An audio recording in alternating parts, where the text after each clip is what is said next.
function is a relationship between inputs and outputs that for every input associates a unique output.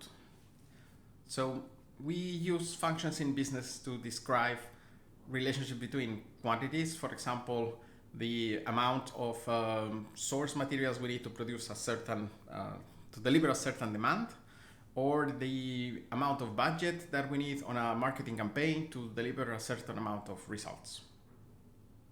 In mathematics, we will describe functions with formulas. We will say, for example, that y is a function of x, but so that we don't write all that, we simply write either y equals f of x, or sometimes we'll simply write f of x. An example of a function is the function y equals x, where f of x is x. That's called the identity function. That's an example of a linear function because its graph looks like a straight line.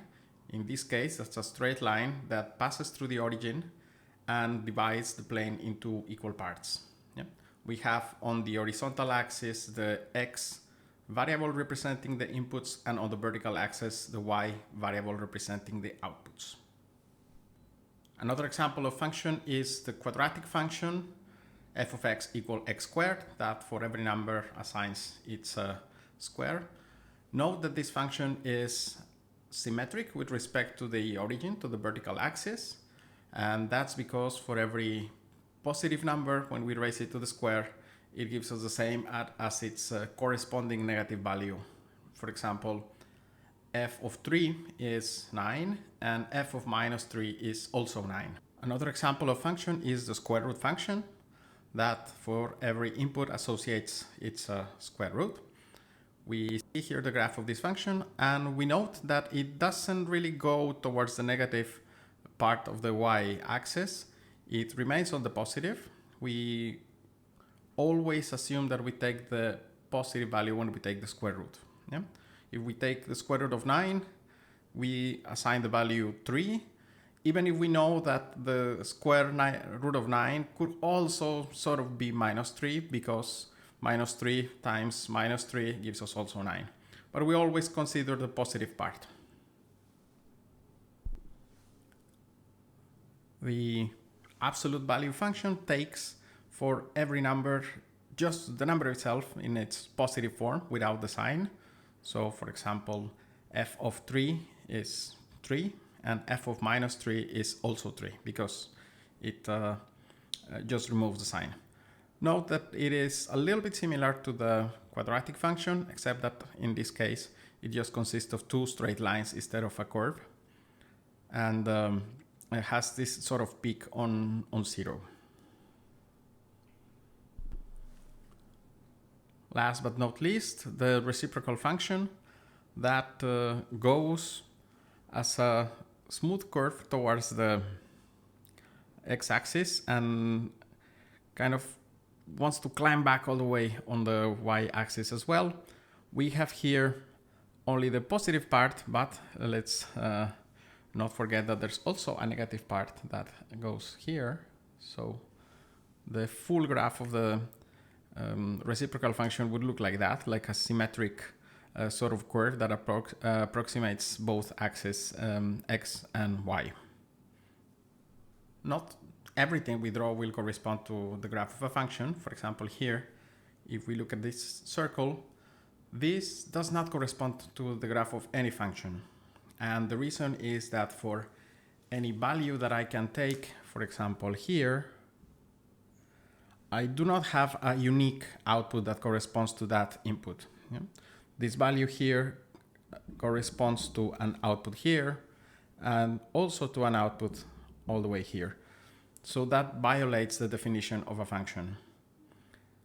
In general, a simple way to decide if the graph of something is a function or not, we use what is called the vertical line criteria, which tells us that if we can draw a line passing through the curve of this relationship depicted on the xy plane, and if we can touch in 2 points with a vertical line, then that won't be a function. That's the case here when I can draw a line that passes through these values, and I touch the graph in 2 points.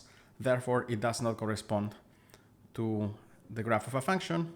And note that there's not only this line that is problematic, there's actually almost any line that I could draw would have this property. It will touch the graph in 2 points.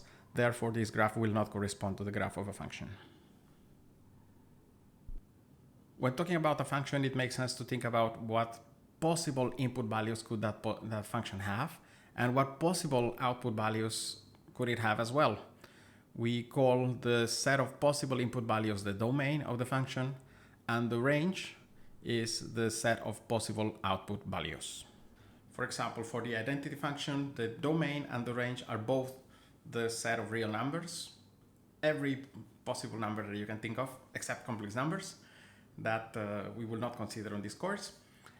You can take a real number as an input and assign it to itself as an output.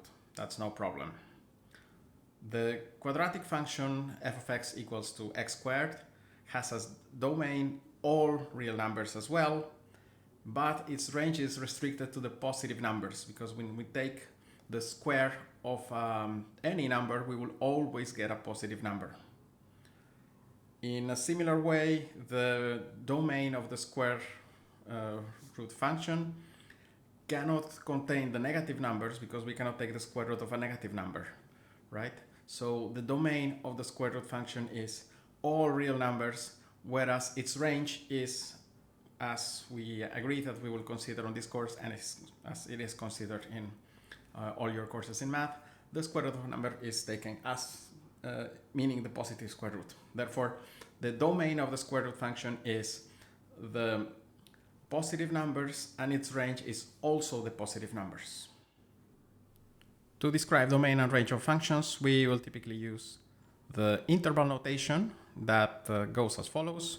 We use regular parentheses to specify that a value is not included. So parentheses a comma b means the value a and b are not included in the consideration. So for example, when I think of the open interval on 0, 1, written with parentheses 0, 1 parentheses, that means that I'm thinking of values that are very close to 0 but are not 0 itself, and values that are very close to 1 but not 1 itself. If I want to consider both extremes, then I use the square brackets. So square brackets a comma b, square brackets means that I'm considering the values between a and b, including both a and b. And I can also combine these symbols. So if I take a square bracket a and open brackets or regular parentheses on b, so that means that I'm taking all the values between a and b, considering the value a, but not considering the value b itself, just values that are very, very, very close to b, but not b itself. And similarly with the half interval on the other end, parentheses a comma b square bracket means I'm considering values between a and b, considering b itself, but not a. I can also use a special symbol to consider the open line, the real line until the end. So for example, a plus infinity means all the values between a and above, any value above a. Minus infinity a means all the values below a, and minus infinity and plus infinity here will mean all the values of the real line. Yeah. Instead of having the open parentheses on a, I could have also chosen something like this, an interval between a, including a, to plus infinity. So that means I'm taking all the values from a onwards, including a itself, and the same on the other side. Yeah, all the values below a, including a itself. when using the minus infinity plus infinity symbols, I always need to have a square parenthesis on the side that includes the infinity. So because the infinity is sort of this imaginary point that is far, far, far, so we cannot include it because it is itself not a number.